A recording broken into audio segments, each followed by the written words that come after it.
And I want to announce our first speaker. Today is Michelle Kelly-Irving. Michelle is the Director of Research at the French National Institute of Health and Medical Research, and she leads the equity research team here. She is specialized in the field of life course epidemiology, focusing in particular on the mechanisms and processes involved in the production of health inequalities over life course. She's internationally recognized for outstanding research on health outcomes, multiple health outcomes, and health trajectories that are driven by social and psychosocial factors. She also has done a tremendous theoretical work. For instance, she has developed a novel framework for research on social to biological processes that has received international attention. We are extremely delighted that Michelle is here today and that she will open the colloquium. And please, Michelle, the floor is yours. So thank you very much for having me. We'll just get right into it. So inequality in health is the worst inequality of all. There is no more serious inequality than knowing that you will die sooner because you are badly off. So we know that social inequality is related to health inequality.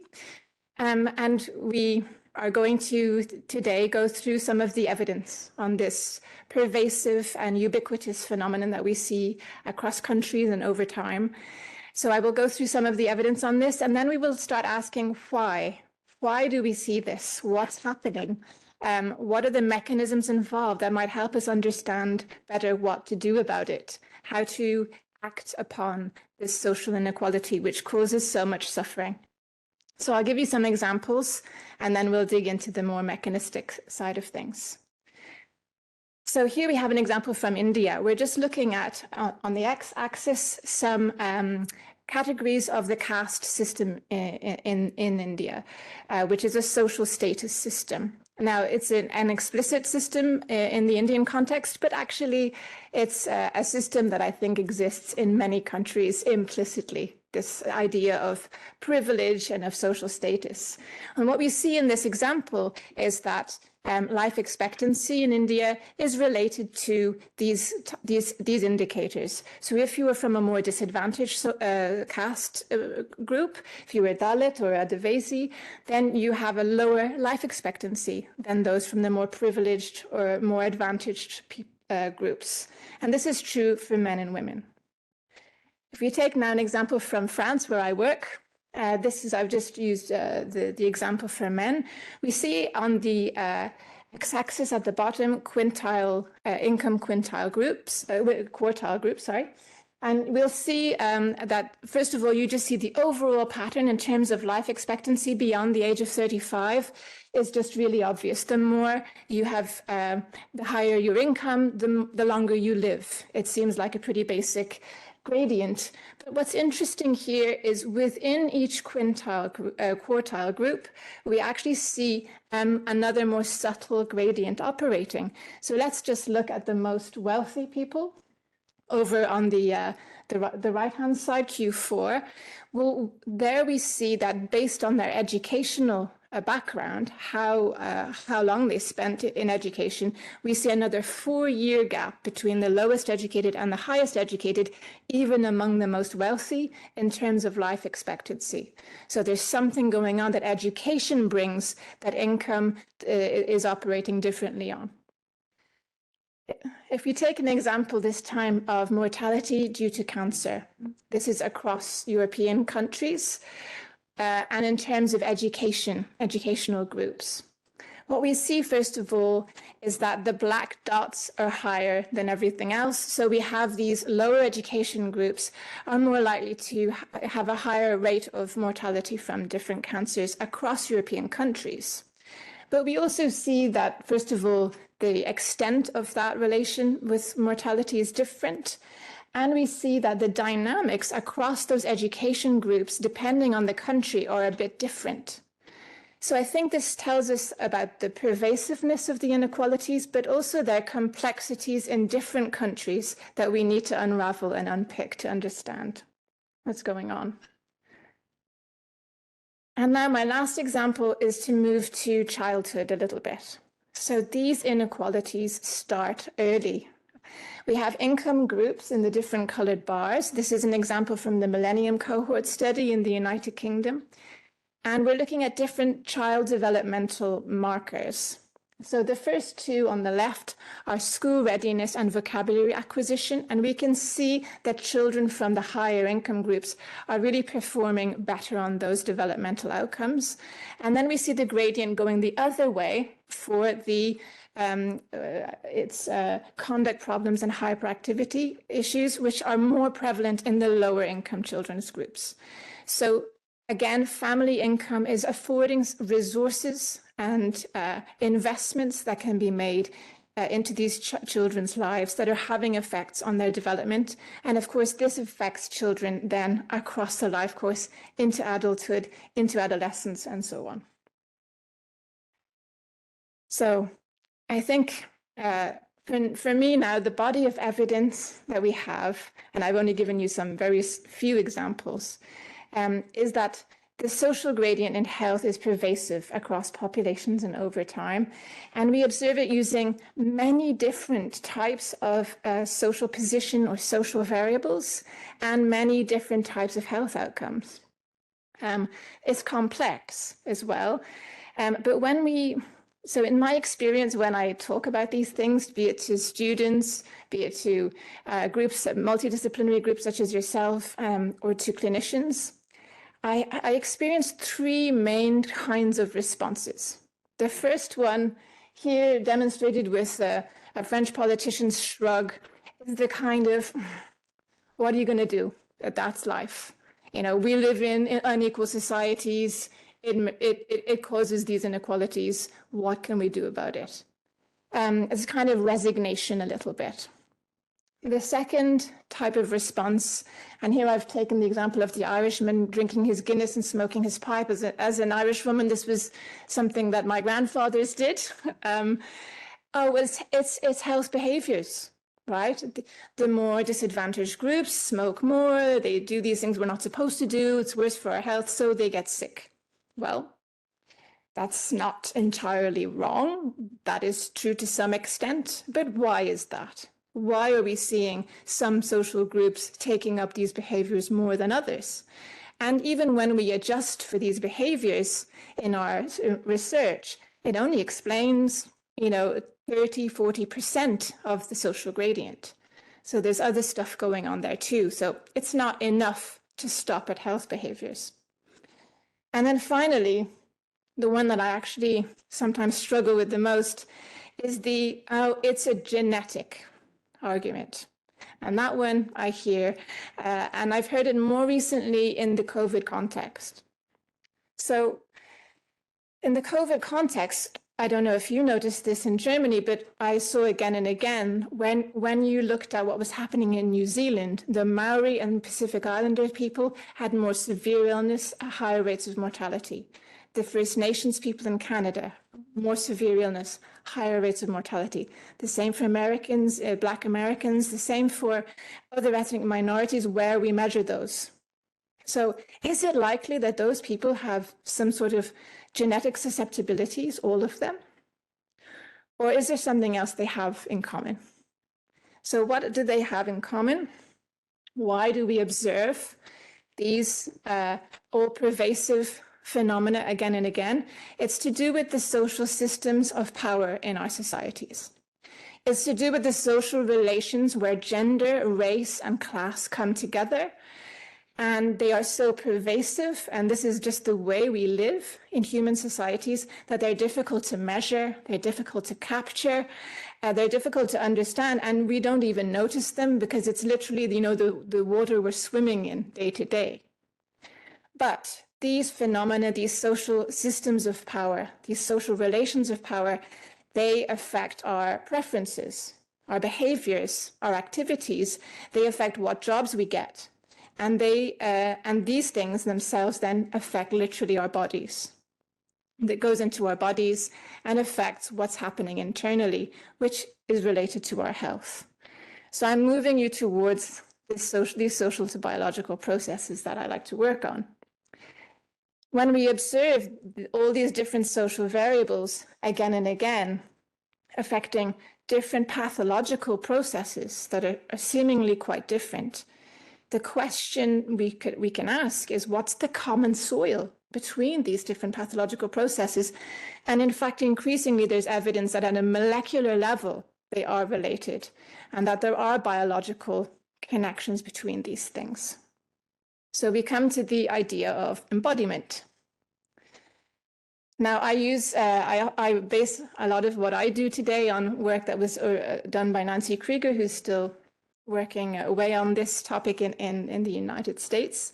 She says that at the most general level, embodiment as an idea refers to how we, like any living organism, literally incorporate biologically the world in which we live, including our societal and ecological circumstances. Now, she was by no means the only person to work on this. And in fact, if there are many people from different disciplines among you, you might think, well, Bourdieu, a sociologist, he worked on this too. This is how he understood this transmission of social capital partly. Margaret Locke in anthropology, she works on this about localized biologies, and even in phenomenology in philosophy, but I have to say that actually I didn't understand much about that. But this is what we're interested in working on in my team, is to try and really understand that actually we're adapting to our environment again and again. This is no revolution, we know this already, but we have to integrate that environment we're adapting to is socially stratified and patterned. So it's not that surprising then that those biological and internal processes might follow a social pattern also, and then affect our health. So when we've been working on this area, we've been trying to boil down a little bit more concretely, but how does this work? Literally, how does this environment that's so pervasive and hard to capture affect my biology? And we've got two broad and imperfect, by all means, ways that we think about this. The first is mechanisms of exogenous origin.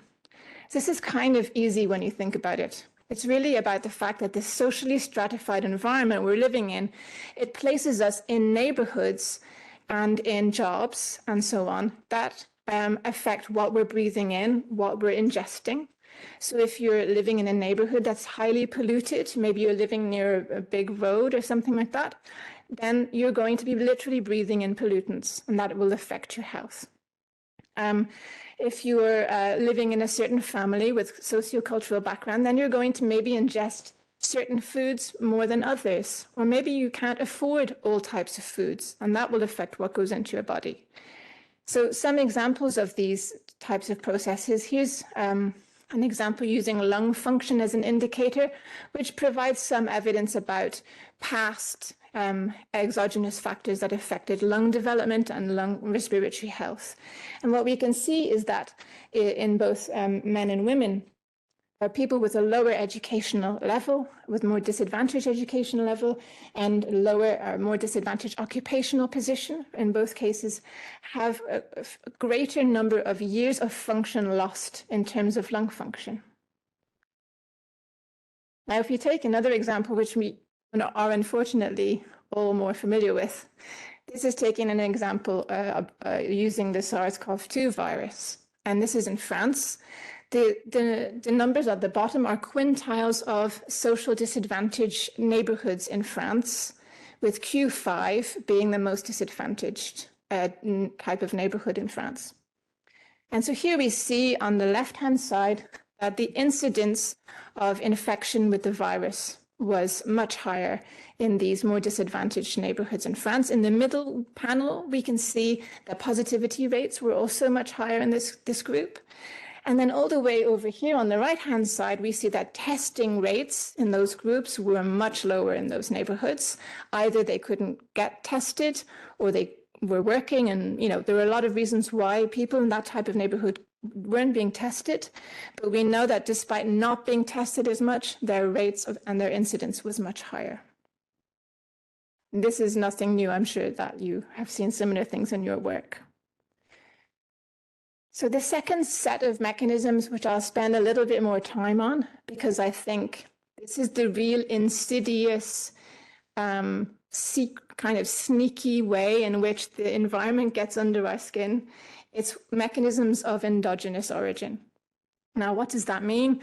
Well, it's all about what's going on with our brain, essentially, how we're interpreting the environment we're in, how we're interpreting the social relations we're having with people, how we respond to like our work environment. Do we have much control over that? Or is it quite, are there quite a lot of constraints on our lives? So this is about perceptions through your sensory systems, where you might perceive conditions as being threatening and therefore have a response to that. So, of course, the stress response system is a classic one that we would use as an example.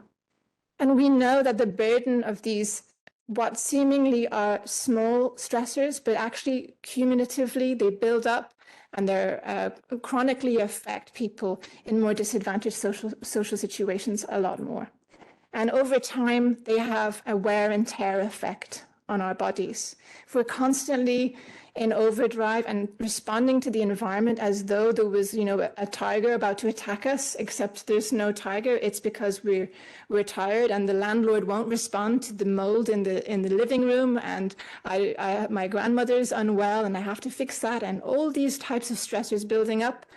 Well, the physiological systems start to have a wear and tear effect gradually. We can measure this now using biomarkers, and over time, I'm hoping we'll get to biomarkers that are less and less invasive so that we'll be able to really measure what's going on in much more diverse populations. We often use a concept called allostatic load, where you bring together many biomarkers from across many physiological systems to see the extent of this wear and tear happening.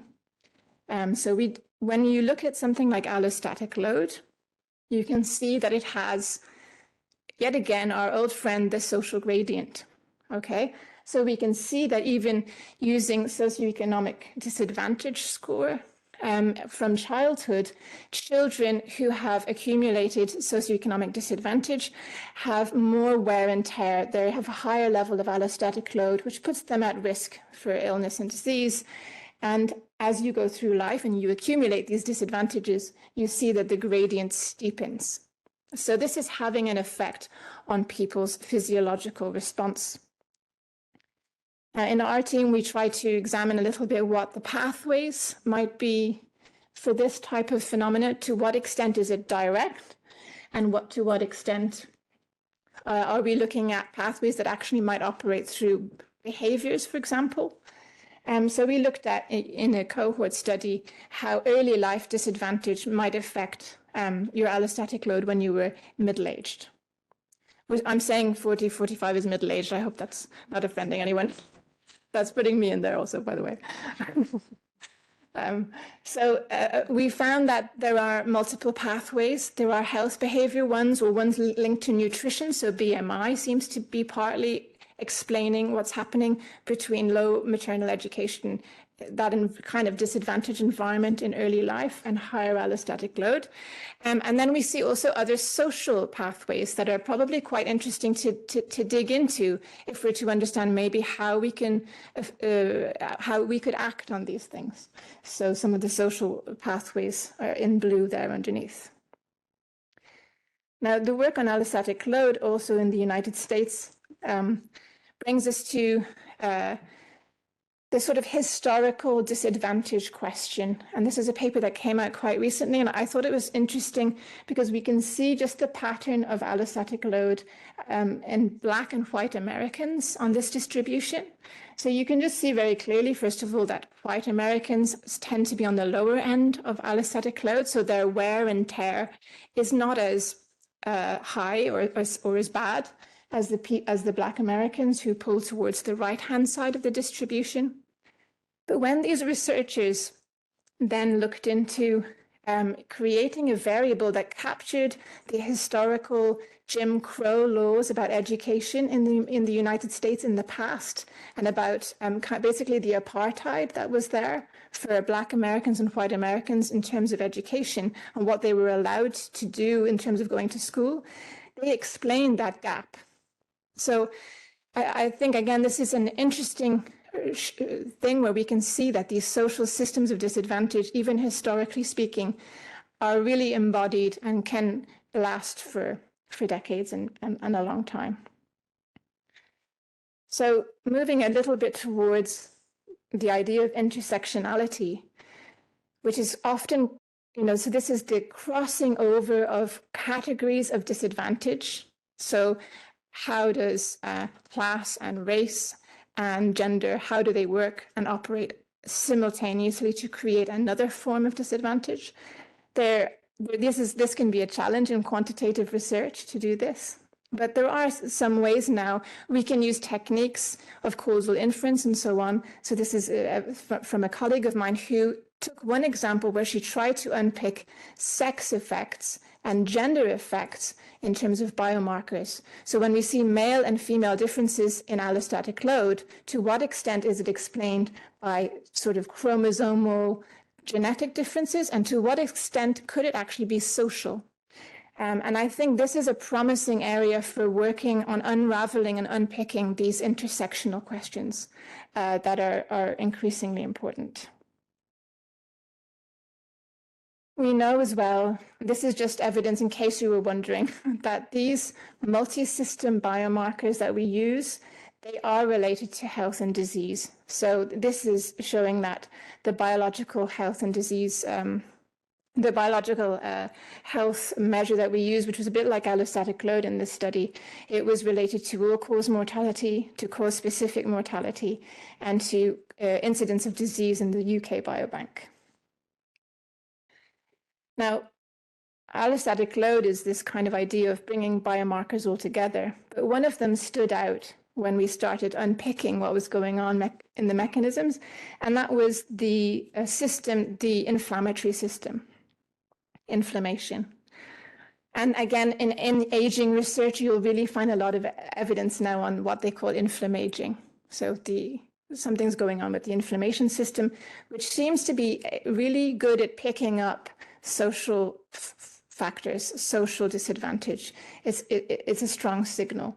So in this piece of work, we looked at 6 different cohorts across Europe, and we saw that a measure of overall generalized inflammation, CRP, was associated with increased disadvantage across the life course. So for father's occupation, for educational attainment, so when people are in their early adulthood and in their final occupational stage, we see that these people who are more disadvantaged have a higher level of CRP.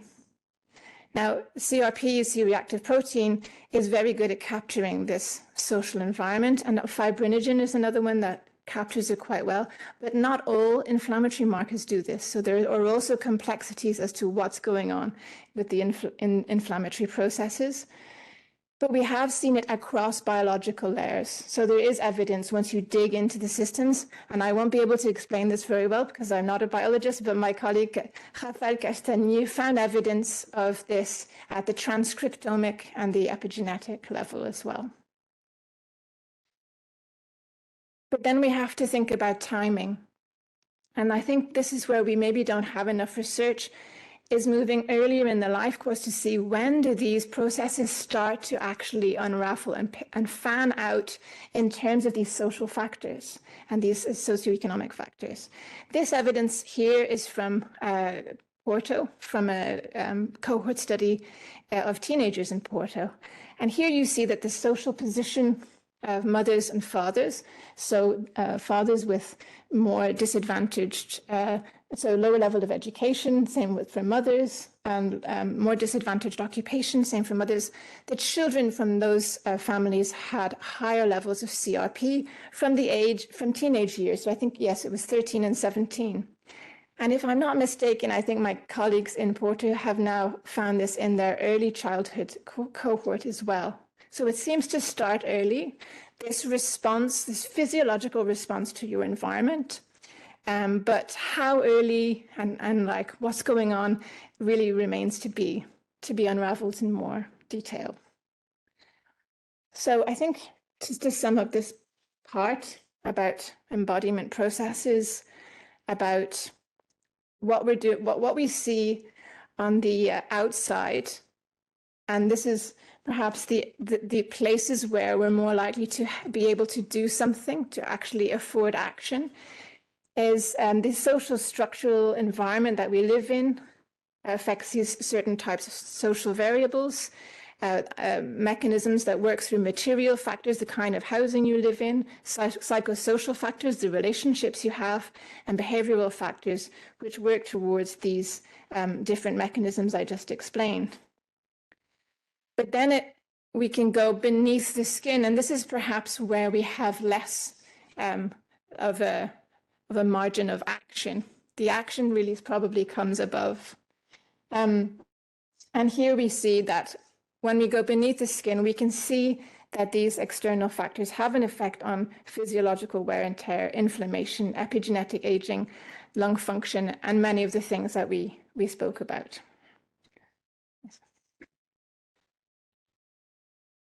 So to kind of come back to loop the loop, come back to where we started, I'm hoping that you don't have any doubt in your mind that social inequality causes suffering, causes shorter lives, and lives lived in worse health.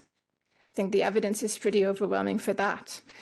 And we have some ideas of how this is happening, how this is operating, and that this is also coming from our political choices, from our infrastructure choices, from the way we have our education system working, and whether we have paid sick leave, and all of these choices we make are affecting these social to biological processes. And of course, we're not going to forget the health system, which varies from place to place and plays a huge role.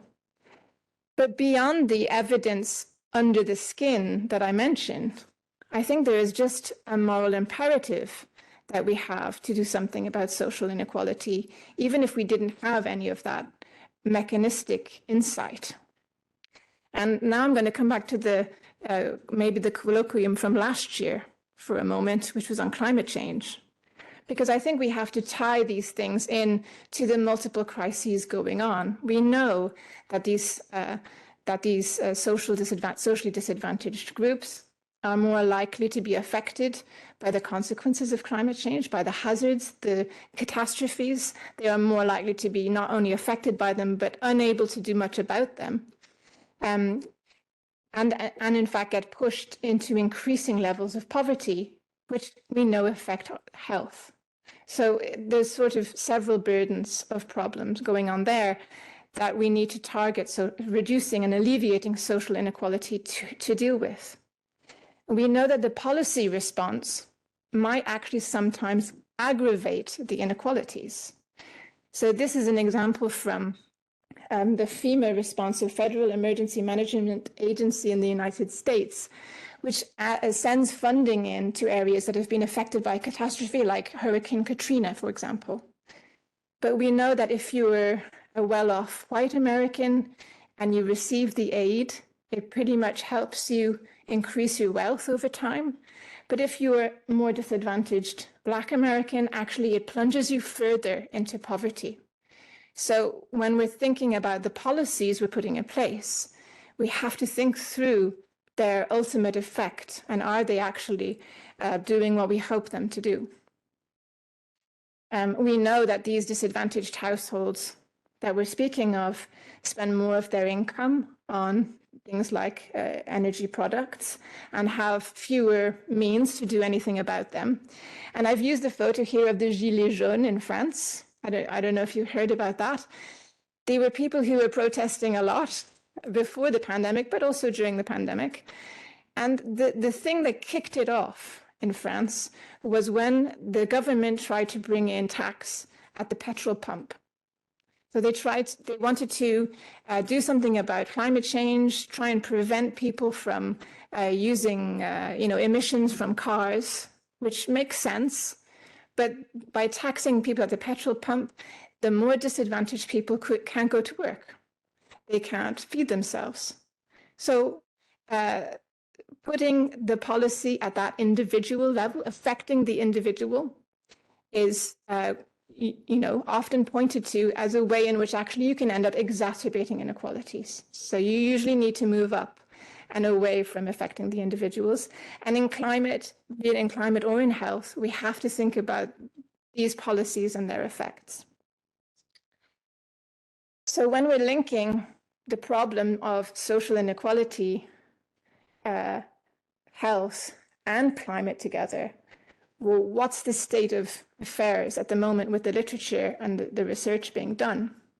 Well, we did a brief review on this in my team. And first of all, what we noticed was that most of the literature that we selected when we were doing this review, 83% of it was theoretical. So the first finding is that we're not really in a position today to be doing actual empirical research. And I put myself in this group as well. We're talking about it. Well, what are we doing? What research is concretely being done, joining these three problems together? It doesn't seem like it was very much anyway. And among the empirical studies we did find, 13% of these, only 13% actually considered social determinants as a main question. Most of them were putting them in as adjustment variables or whatever.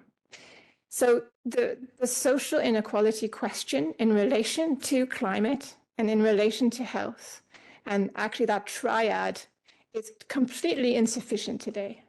We're not anywhere near where we need to be. So why is that? Well, I think there are a lot of reasons, but one of the reasons that I have come across again and again is that we don't have the data infrastructures for this properly. They are not properly set up. We don't have quality social data, and by social, I'm including ethnic minority variables, which is a big taboo subject in many European countries today. We still don't have those data. We don't have quality data, and they are not linked to the health and the climate variables. So we can't do very much about it. So we have to start by surveying it, by measuring it. We measure what we care about, and I don't think we're yet there.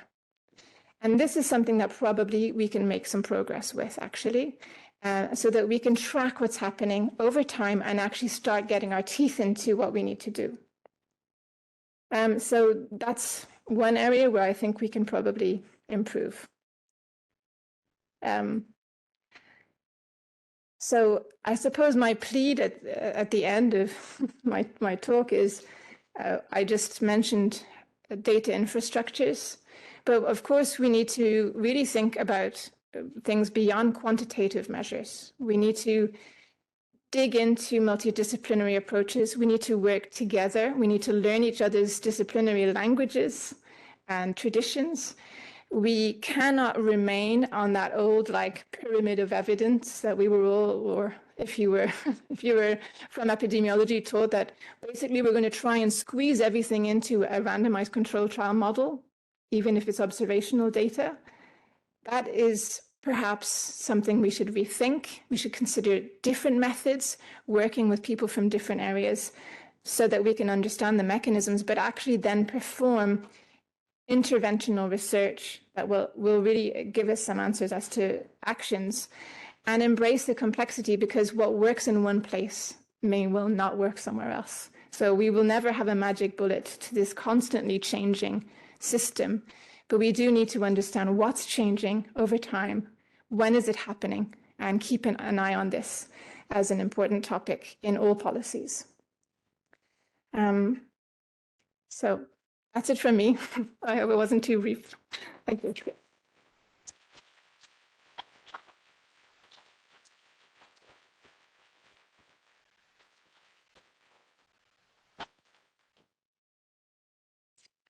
Thank you, Oh, it's working. Okay. Thank you very much for this wonderful introduction and also, introducing, the foundations of our work, like the concepts we work with. And I'm sure, and all the examples. So I'm sure there are quite a few questions.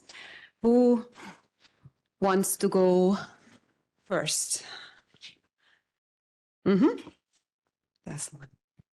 And please, in terms of questions, please keep it short so we can have all the questions that might be in the room and online. Okay, thank you. Thank you very much. Interesting presentation. One question, you seem to flip back and forth between inequality and inequity. And do you adopt a sort of normative definition of inequality being differences and inequity being the socially mitigated differences, or is there something else going on there? Good question. I wonder if I will get that question. So yes, you're right that I do that. I suppose from old habit, I talk about inequalities, but I am referring to inequities. I'm referring to not something that is simply a difference, but something that is an avoidable difference between different social groups. Thank you. Also, thank you for making this differentiation, because I think that will lead us through the whole colloquium. Any other questions in the room? Oh, I already see someone there. Thanks very much. That was fantastic.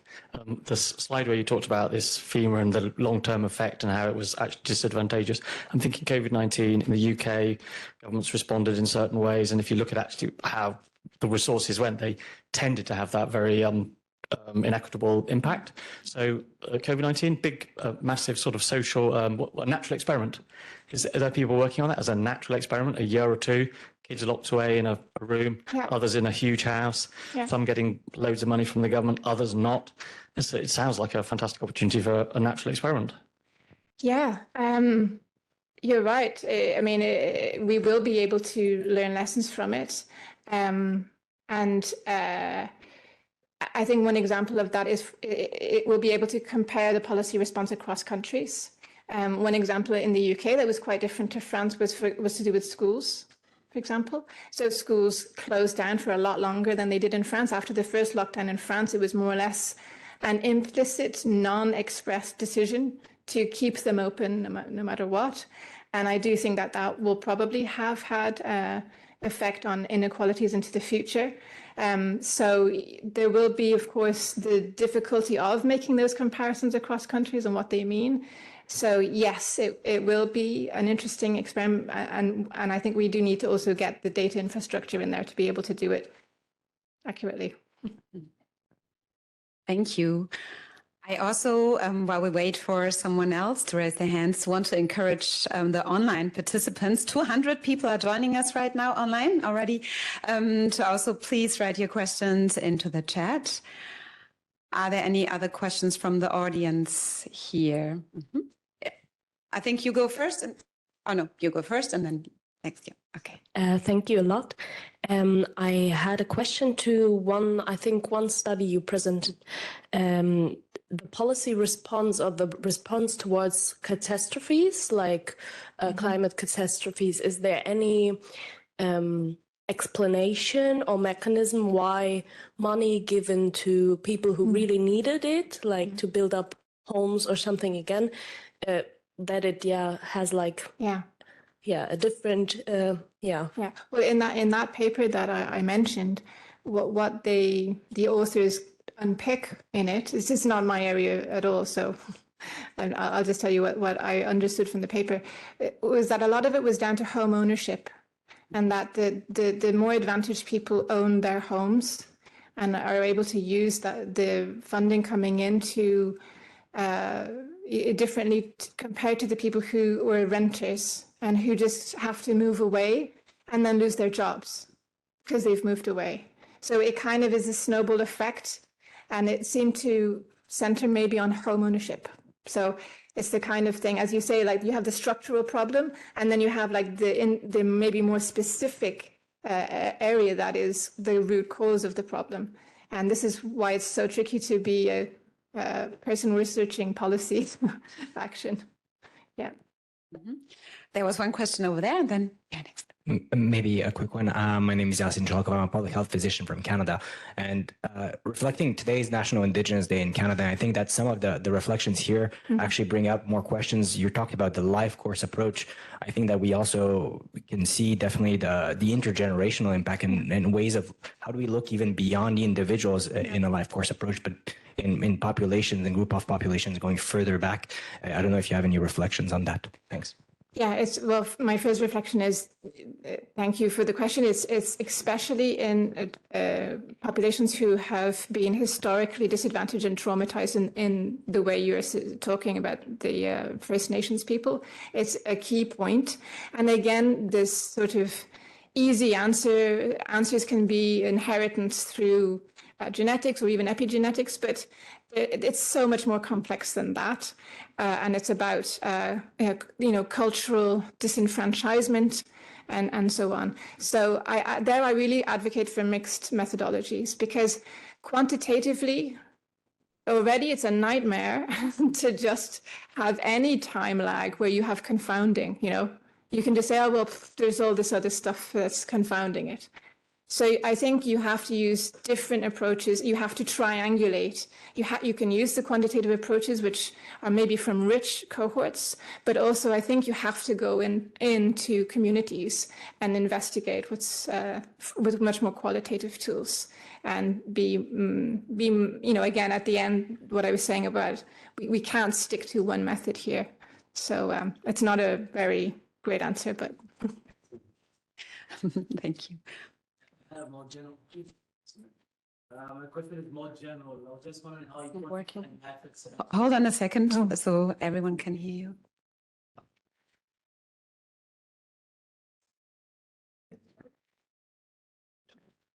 I was just wondering how you quantify life expectancy generally. yes. Okay. Right.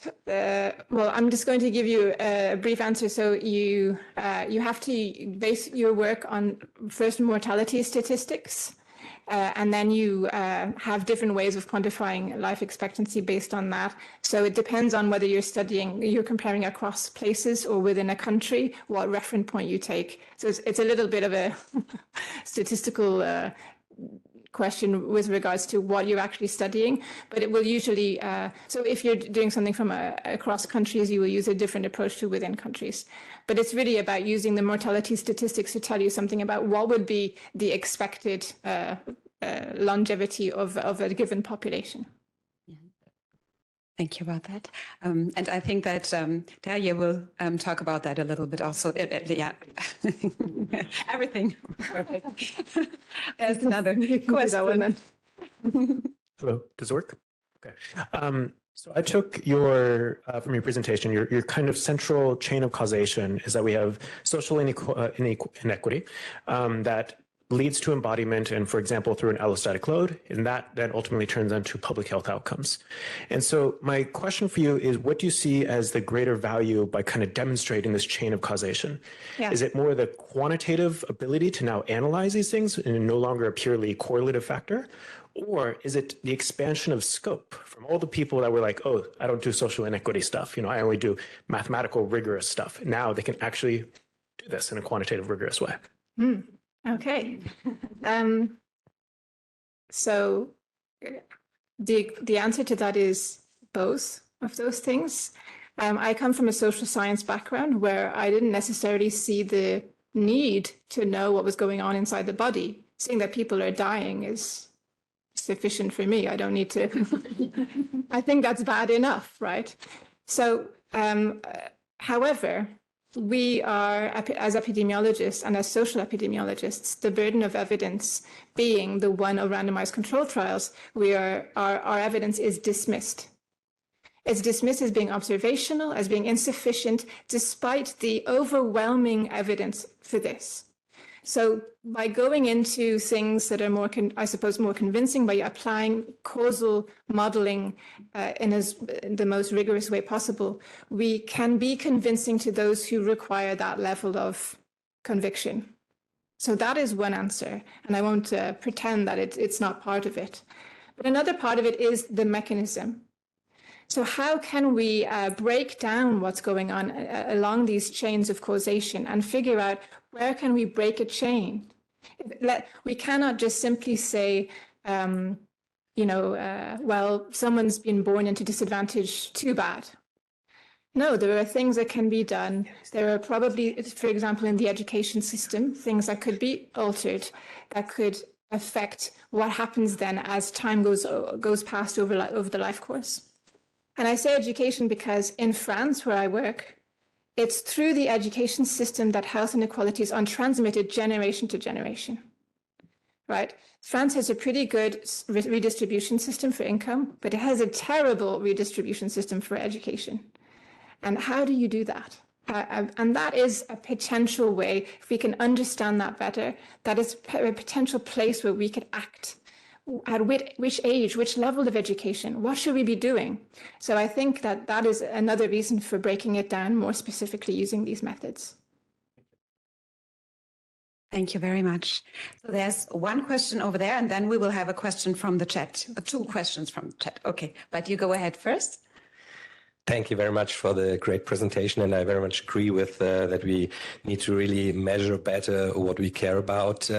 But I still wonder how we prioritize that, different factors. I mean, you mentioned gender disaggregation, you mentioned perhaps ethnicity, social backgrounds. I would also add disability or comorbidities. What's your advice? How do we prioritize so to still have it kind of feasible and handleable? Yeah, very good question. Unfortunately, there's no there's no easy answer. The classic epidemiological answer is it depends, which is not very helpful for you, but it does depend. And I think you have to take each health outcome as being potentially different with regards to that. So I'm working in a big project on gender inequalities. And one of our questions is, well, actually, depending on the health question asked, which is pulling more? Is it gender? Is it class? Which is giving us the bigger inequality problem? And it really depends on the health outcome as to which way it goes and what is more important. So I think that if you're talking, you have to look at these things, maybe do descriptive statistics first per health outcome to really start emphasizing on which one should be prioritized more. So it's not, again, no magic bullets, unfortunately. Okay, thank you. Now there are 2 questions from the chat. So Turhat or Navina, please go ahead. And then there's another question up there. Okay, great. The first question from the chat is posted by Manuela Schade, and she asks, how do you estimate the relationship between social inequality and environmental injustice, and how this may affect health and quality of life in context? Do you want to take the would you like to take the other question afterwards, or do you also want to hear it? No, it's fine, because unfortunately I don't have an answer to that question. I think how we measure it is that, first of all, you have to decide which social inequality you're interested in, and then you have to specify your question and you have to do the work. There is, again, no one way of doing that, but I think the question points to the complexity of the problem, probably. Thank you. So the second question we got was, Scandinavian countries are known for having a lower degree of inequity. Are you aware of studies that show there is a lower difference in life expectancy or health outcomes? Okay. I don't know if you're going to speak to the Nordic paradox at all. I can mention it. Yeah. So this question, I might be able to kick it down the can down the road to the next speaker, but this is a good question, and it's about the Nordic paradox, which I would probably let my next speaker answer better than me. But essentially, there is evidence that by reducing social inequality, you can sometimes exacerbate what appears to be exacerbating health inequalities. But I think it's really a mathematical question rather than an actual increase of suffering or problem. Is that a fair? Okay, but you can do it. You can do a better job than me in a moment. Okay. Should I go? Yeah, thank you. I wanted to come back to or pick up on the question that was posed before, where you addressed evidence and methods, because I think a lot of times we don't, as researchers, also address this question. So does tackling inequities in health also require tackling the competition of evidence that we have in science, right? What evidence is deemed the most valuable and most worthy, and which evidence is not? So evidence hierarchies, and how far does our evidence perception also need to change in terms of that topic, and not trying to squeeze a topic that is so complex into persisting evidence structures that obviously don't work for the world we have today. And really questioning that. You've answered the way forward. You've answered the question yourself. I think I completely agree with you. Yes, that's exactly the right point. The evidence structures are a problem, and they are causing these things to be easily brushed off today, partly. And why is that? Well, probably there's scientific traditions behind it, but I think there's also what I call the game of science. There's, well, what gets you published, what gets you a high impact factor, what gets you recruited, and that is affecting the evidence, the type of evidence as well. It's the production of enormous amounts of evidence just in the papers and so on that we see going through now. And I think that contributes to the problem, and that's not an easy one to confront, because it's actually trying to confront the system, the system of science and another power system. So, Thank you. Thank you. There is a question.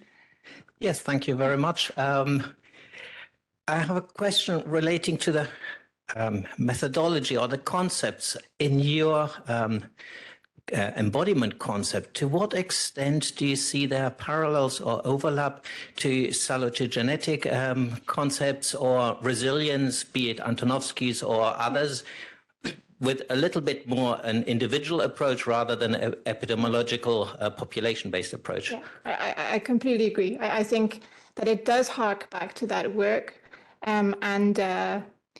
it's well, so to bring in the concept of resilience, I think that we can now use methods, statistical methods, to open up what we mean by resilience. We can maybe flip around the question to look at, well, despite the fact of having lived through this and that adversity, let's characterize those people who lived through those things, who ended up in good health. Who were they, and how did that happen? And this is areas of research that I'm investing in at the moment. And again, that should be done qualitatively as well as quantitatively. But I think you can use some really interesting techniques to do that now. And yes, you're right. It does link with the salutogenesis work completely. Thank you for question and answer. There's another question over there. Yeah, thank you. I wanted to just thank you for that incredibly beautiful presentation. I think you packed so much evidence in such a rich way, and it was so clear. So really, thank you for that. The key messages you were sharing resonate with essentially the messages from the science on early childhood and the impact of adversity and exposures on development, and how during critical windows, certain changes occur and there's more potential for exposures to have an impact. So I was wondering, from a multidisciplinary perspective, to what extent your research connects with, or in some way is able to magnify the same message, because the challenges are the same in terms of the hierarchy of evidence, how we can put forward an argument. And if I may, a second question relates to the comment just now, which is, if one were to leverage this evidence to look at policy, having some sort of policy impact, I'd be curious to know if there's research underway looking at positive deviance. So who within these groups, be it many of the categories were identities, so physical, groups, but it might also be experiences or exposures, which would be another issue. But to what extent are we looking at those who were able to make it through somehow, and what was different in their experience than others? Thank you. Right. So to your first point, in some ways, I think that's what we're trying to do in this work on embodiment, is that we're trying to pull from what was originally called, the fetal origins of adult disease, or Barker hypothesis, or DOHAD, or all that research, which actually some of it originated in Norway in Fordshal's work, where they saw these high levels of infant mortality in one period of life linked with very high levels of cardiovascular disease 50 years later, and so on. So that's the origin of that work, and that was in fact my research as a PhD student was in that field. But it tends to be, and even today, the DOHAD research tends to be very focused on the biology. It tends to forget a lot, sometimes the social side of things. So in our research, what we wanted to do was to show that the social determinant is a real exposure. It's a real, risk factor, or whatever you want to call it, but it's real. It's not something that's wishy-washy. It's actually affecting these things that get in under the skin and that affect people's health. So your exposure to these things actually result in atherosclerosis building up inside your body, right? So we wanted to unravel that mechanism because we needed to understand it and move away, I suppose, from that sort of classic critical windows, torturing the baby cats by covering their eyes and all this weird, biological research that it came from, and really pulled it into like the reality of human existence, which is a social one. So yes, I would say that's what we were doing with that work. And then your second point on the deviance question, quantitatively, that's something that you can do looking at residuals. So looking at the difference, the gap in your regressions for the people who are on one side of that regression line, who aren't close to it, who are they? So they may be in better health. Why are they in better health, and so on? There are mechanisms now that we can use to try and unravel this idea of being different from the main sort of expected average. Who are those people and why are they there? So I think that's part of the resilience work. Thank you so much. I think we will stop the questions for now. Whoever has questions later. There were a lot of questions for you. Thank you very much. But thank you for this great talk, and also thank you for answering all the questions so wisely. And I think this is a great start also for the other speakers who are coming next, because a lot of the topics that were risen within the questions will be addressed in more detail in the next week. So thank you.